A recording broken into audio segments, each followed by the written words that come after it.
मर गईले झूलनिया तरी बाटे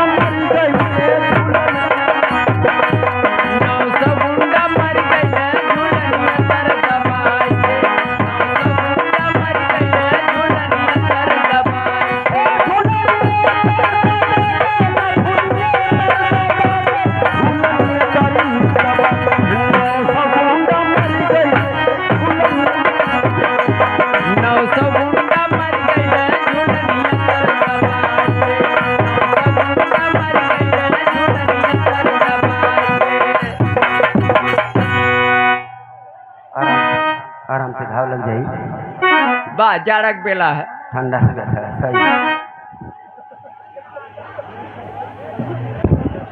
अरे नव सब गुंडा मर गईले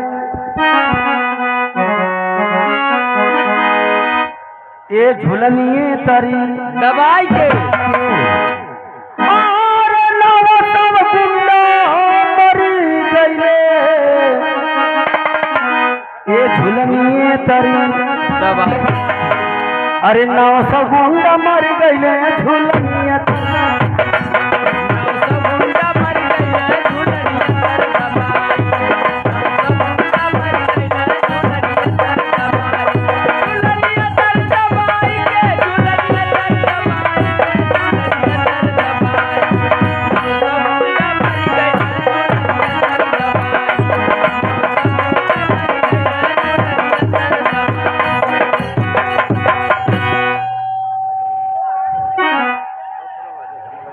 सोने की थाली मुहूरे के परोसली जेवे के गड़बड़ न हो एमा बहुत काफी गड़बड़ी ना हमारे साथ काम यूज के 4-5 प्रकार से कर मास्टर साहब बा कैसे कमवा एक गो हम होरे के कली हैं आपका थवा जेमे के सुबेरे का अगर माता बहन खाना बना लेनी तो आदमी के पीछे लग जानी कहली कि सिंटुआ का पापा आज सौकेरे खाना बनौले फर्दे बरस कह के खाना के खाइला कनी भर लेट होला तो कनी बहुरा का करतवा हो का करत हो अगर ना खइबा तो चल के कहना हुर लेत हवा बा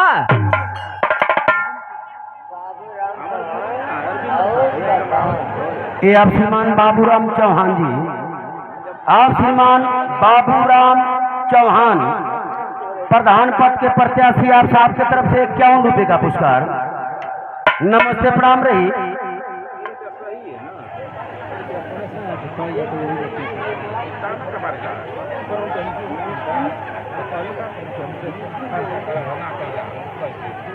ये 51 रुपए का पुरस्कार मिसुन देई इसिया के धरती से कहीं कचका बहनी कहले मोर साफ सुनेबो ना कर गलती है दोबारा पैसा दे के बोलो यह हमसे बा सियाना भैया सिंही 51 रुपये का पुरस्कार बहुत सारा आशीर्वाद रहिए दे लहू के नमस्ते प्रणाम। इधर प्रधान जी के नमस्ते प्रणाम सबके एक स्वर में नमस्ते प्रणाम। जय भीम नमो बुद्धाय आत्मा जाओ सुख शांति अच्छा स्थान मिले 11 बच्चा मास्टर साहब 11 बच्चा तो मेहरारू लोग गोसिया जाली बा तुरंत कहीं कह रही कि कुत्ता हवा पे आया 11 बज गल का करता हूँ सौकेरे खाना बनौली अगर ना हुरबा तो चल के अणसाइला कगो होगल 3 घुगल चौथ के बेर में कहीं नार सही तो चल के ढकेली ला और ना ढकेल बात चल के साफ बोला जेला जौन आप कहला उल्टा ना बोले जला कमवा एक गो यूज कई प्रकार से कर जला सोने की थाली जीवे के परोसली और जेवना न जेमे और भगला ऋषियाई के अन्ना सगुंडा मर गईले झुलनिया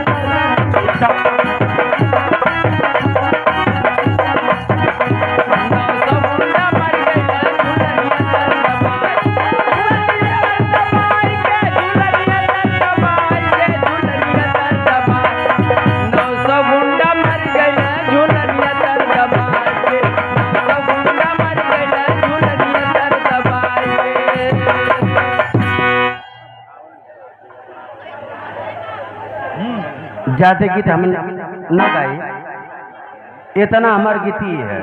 तमाम गीत अब ले पहले, लेकिन हम ढेर गीत ना गाए, इतना हमार गीत है। ले उ चार जानी रहे, हम अकेला है वाह तो काहे के ढेर गीत गाई हम। आय है 100 पे एक भारी। हाँ हाँ भैया का हम के काम करा, उन्हन के बोलावा एकदम बोला देते हैं। इतना हमार गीत ही है। लेकिन जौन गीत सुनौली है अपने जितना गीत सुनला लोग सब कैसीटी में का गीत रही है। वाह हमारी गीत बिना कैसीट का है। अब कैसीटी में जाके बजत है का गीत सुनौली आप लोग सुनबा कैला 900 गुंडा मर गए ना ये झुलनी तर दवाई के एको नंबर एकदम झूठ बात है। कैसे कर करे चपा के मर जाइए। कैसीटी में का गीत तमाम सुनला आप लोग। वाह भैया बता क्या बा अरे बिना चलुए इंजन चापता, अरे नया नया ड्राइवर हाई हरन में भाई भाई चापता। ये कैसीटी में का गीत है। आई लड़का देखा परेशान है। हमार गीत बिना कैसीट का गुंडा मर गए ना ये झुलनी तर दवाई के एको न मरल हम, लेकिन मरल हम मास्टर साहब। कैसे मरलो हम कैसे हमन का जहाँ जाते हैं ना ता कुछ ना कुछ मरे वाला मिलत है। वाह ये जब मरे वाला का लाइन लगल है। बाबूजी चल गल, हम देखत हैं बाबूजी के साथ में कई जानी जाई नहीं। वाह 11 के बेला है। आई ठंडी में तो धाए धाए जाते लोग। जे भी मरल है झूठ सही दोनों गीत हमारे गीत में झूठ सही दोनों। झूठ कहाँ से कि नथुनी का वजन कितना होला, एक वजन माता बहन जनी है हमन ना जान जाई। ये लेकिन नथुनी फुहरी इन लोग के नाक में रहे। आ इन लोग के नाक के अंदर 5 ग्राम से 10 ग्राम 15 25 50 ग्राम। वाह अगर 50 ग्राम वजन इन लोग के नाक लोग का नाक खड़ी है। इन लोग के नाकी में 100 ग्राम डाल दा तुरंत नकिया टूट जाएगी। ये 100 ग्राम 50 ग्राम के तरह न केहू चपा के मरल है न केहू मरी, लेकिन मरल है कैसे एक नीचे चपा के ना मरल है। जे भी मरल है करे पीछे भिजा के वाह तरनी से कट जात हूँ, कुछ जहर खा लेता हूँ, फांसी लगा लेता हूँ, आह नीचे चपा लूँ। एक नीचे ना चपा लूँ। जे भी मरल है करे नीचे चपा के ना एक पीछे घिचा के तनाव में। मतलब जे इन हम लोगन के चक्कर में पड़ल गलती मत करिए। हेलो बड़ी विनती है यहाँ सभी लोगों से जो भी यहाँ उपस्थित हैं, बाबूजी की आत्मा के शांति बदे सब लोग उपस्थित हुआ। अगर आप लोग शांति बने बात पार्टी से आनंद मिली, आने तो मछरी मरबा तो हमनों को कौन तकलीफ ना है। हमनों गुण गुण करके चल जाइए। नौटंकी ना ऑर्केस्ट्रा ग्रुप ना है। अगर शांति बना के रहबा लोग, गीत भजन का आनंद ला लो। एक बाद में मन चाहे तो उन लोग का ड्रामा हुई। नौटंकी ना ऑर्केस्ट्रा चावल दिगइयो बच जाई। ओकर बाद में अगर जाते तो हम लोग डिस्टर्ब करबा तो हमन वो उपाय जाना ले जाला। हमन का तो कमाऊ शांति बनौलो पार्टी से पूरा रात भर आनंद ला। अइले का कारण का है, अरे फुलवा के नोच नोच के अरे सेजिया रे लगवनी, अरे सेजिया नसों में और बेबेला रुसियाई के 900 गुंडा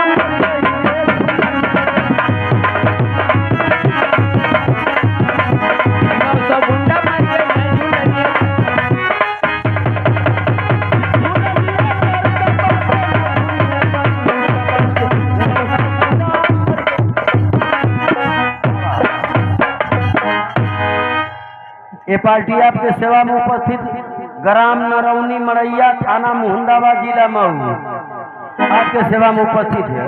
शांति बनाओ पार्टी से पूरा रात भर आनंद ला।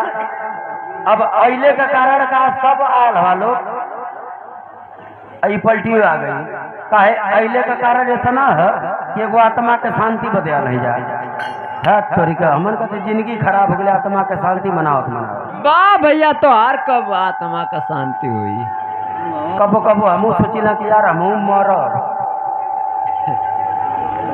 आइए सत्य जयाल होके जाए के है। आयल गयल सत्य जयाल होके जाए के है। केहू गर्मी में जाए था, केहू बरसात में, केहू जाड़ा में, केहू गाढ़ा में जाए के सबके है। आ केहू मरल न चाहेला। के मरल चाहेला? मरल चाहेला का तू? बोला अगर मरल चाहता तो पटक के बमुआ दे तो क्यों मरल चाहेला? केहू ना मरल चाहेला भैया। लेकिन यह सत्य जयाल होके जाए के है। आगे पीछे लाइन लगल है। बा आराम से घाव लग जाई। 115 बरिस इंसान कहानी दी जाओ, कर लग जाती हो, सर जाते हो, तब मरना चाहते हो। लेकिन मरे के है। आत्मा के शांति बदे हमन को उपस्थित है जा, सभी लोग उपस्थित है। बाबूजी गल हो न, तो जब बाबूजी गल हो तो मईयो जाए। आ जब माई बाप चल जाए तो हमन बेटी बेटा है। हमनों के जाए के है। तू अहू के जाए के? हम तो जाए तो के लेके जाए भगत भैया। अरे राम राम। आ तू के ना प्रधानों के लेके जाएगा। जयाल होके जाए के आवा प्रधाना कुछ कहते हुए। प्रधान जी दिया जी दिया ना हो, देखा स्वार्थी संसार भैया हो। तोरे संग ना चाहिए। आइए हर बातों को खत्म करते हैं। सबसे पहले हुआ आत्मा के लिए हमारे तरफ से विनती रही है कि लाइन गीत लग जाओ। आत्मा के शांति बदे आज आत्मा का लास्ट सेवा है।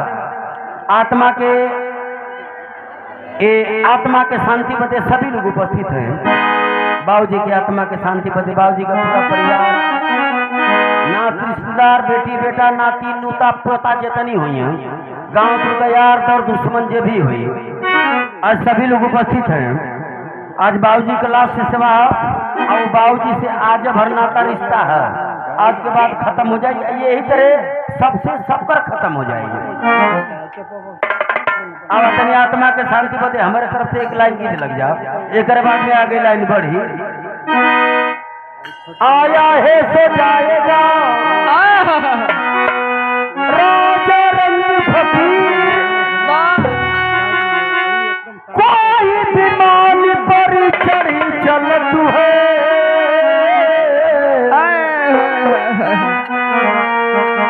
कोई बदत जात जल्दी। इंसान तो शरीरिया पर बहुत घमंड कैले है। हाय फुटकरिया कुल का जनी है। इनन के कब चेताई तीसरा पन में। अब तो ऐसा नहीं देवल हम कुल जे देगो ना हो। इनन के का चेताई, लेकिन जे के चेता आ गल है बैठल कल्ले से अब सुनत हो कि नहीं मरे के है। ई कुल घोड़ना का जनी है। ये तो कुल सनी देवल और फिल्म बनावत हो।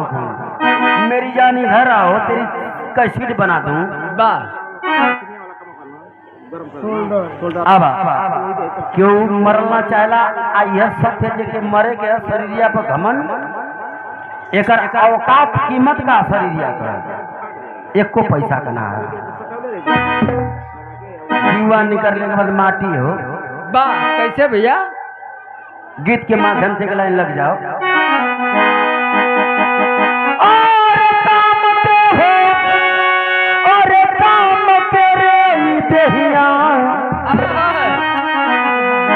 आई देहिया ना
का ये बाबूजी का पूरा परिवार उपस्थित है। 101 रुपये का पुरस्कार आप श्रीमान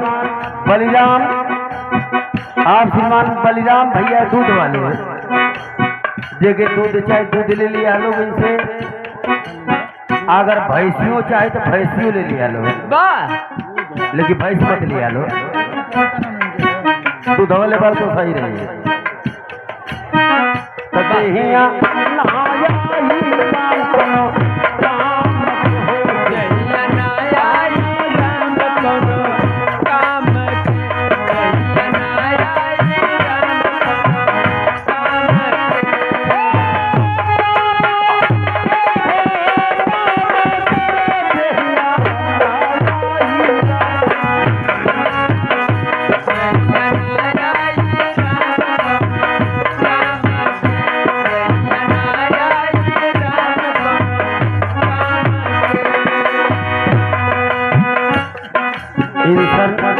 ये शरीरिया पर बहुत समझ के लिए है।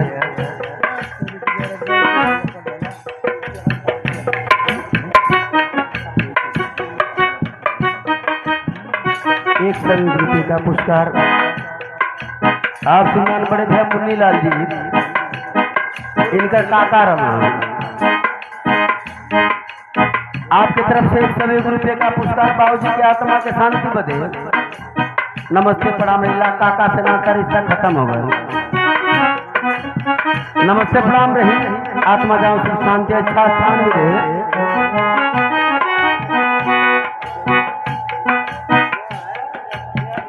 ₹51 का पुरस्कार आप श्रीमान बाबूलाल चौहान जी, ये प्रधान पद के प्रत्याशी आप साहब की तरफ से बाबूजी की आत्मा के शांति बदे बहुत सारा पुरस्कार रहा।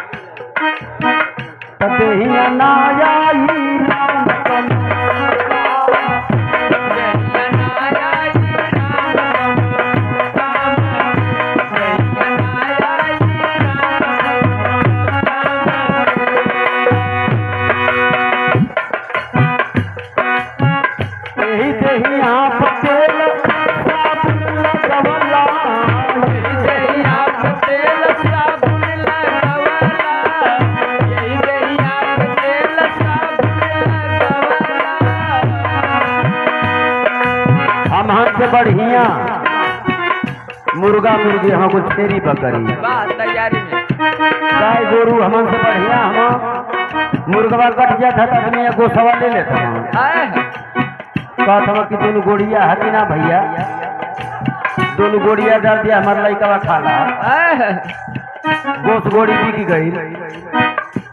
ये छोटी सी बच्ची आपकी तरफ से बहुत सारा पुरस्कार बहुत सारा आशीर्वाद रही। गोस गोड़ी बिक गई तो अब मुर्गवा का बचल पचौनिया झोला दे के बैठल में तो पचौनिया हमके देगा, पचौनी मुर्गवा का बिक गई।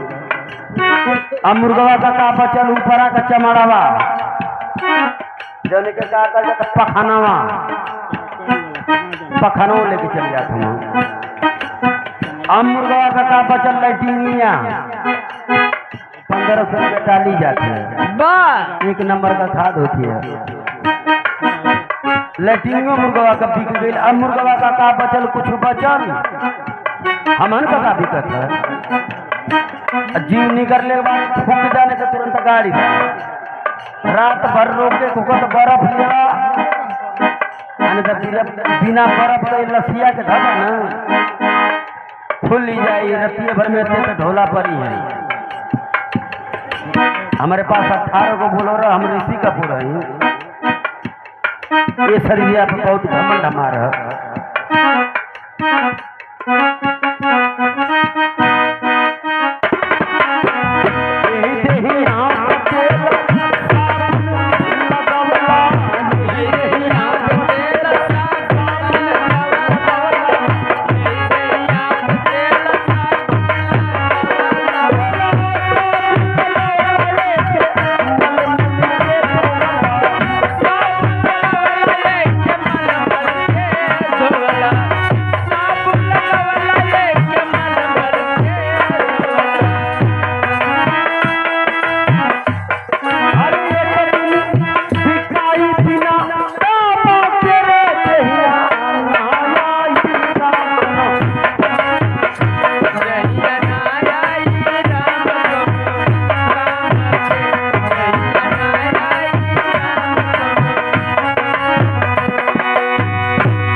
रुपए का पुरस्कार ग्राम फतुदहा की धरती से आप श्रीमान सत्यराम जी की तरफ से आत्मा के शांति बदे 51 रुपए का पुरस्कार। नमस्ते प्रणाम।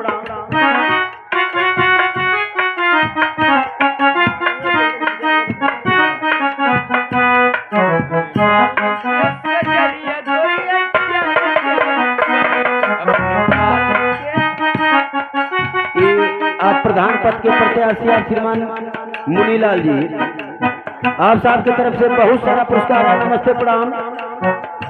अपनी मोबाइल करते हैं स्विच ऑफ। आ रही माता से बनल शरीरिया, आ रही माता से बनल शरीरिया, आ रही माता से बनल शरीरिया,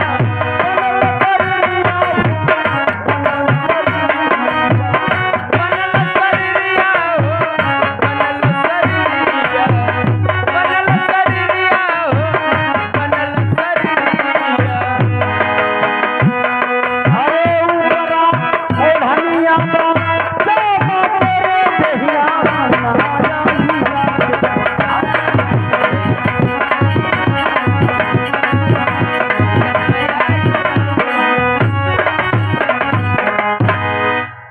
अपनी मोबाइल करते स्विच ऑफ। बढ़िया मत जितना कहवा लो इतना कार्यक्रम हुई। जब कहवा लो कि बंद कर दे तो बंद कर दे, जब कहवा लो कि चालू करो तो चालू हो जाएगा।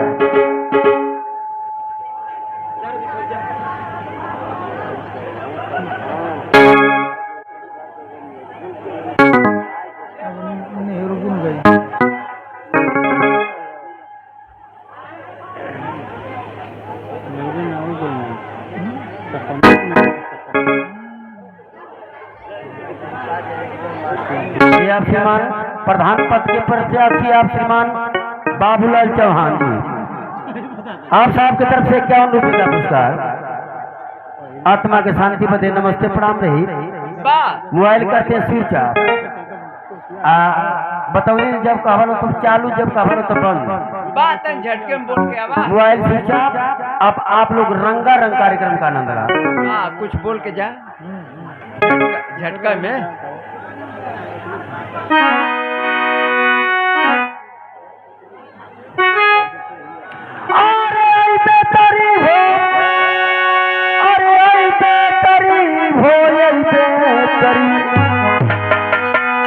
अनीर मोहिया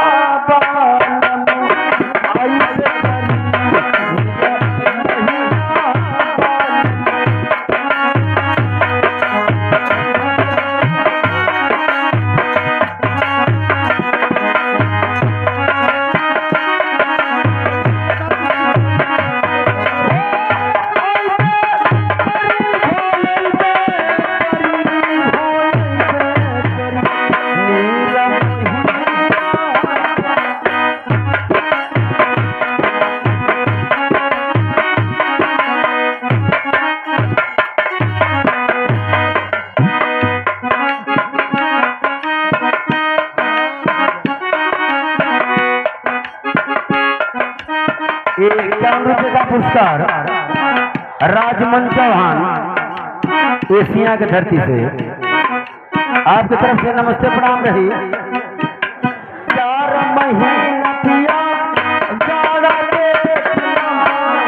4 महीना पिया जाड़ा के 4 महीना पिया हो जाड़ा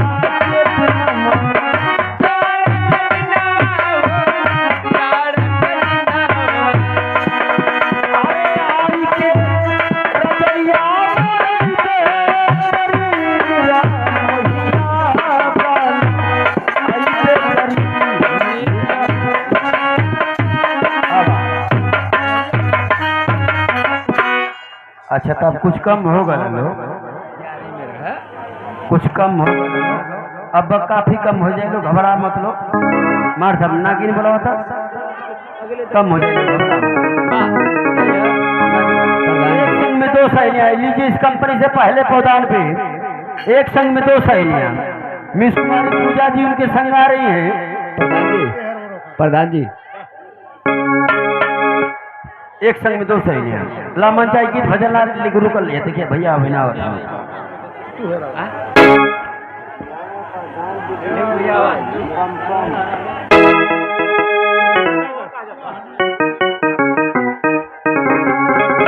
₹51 का पुरस्कार शिवम ए बीटीसी का तो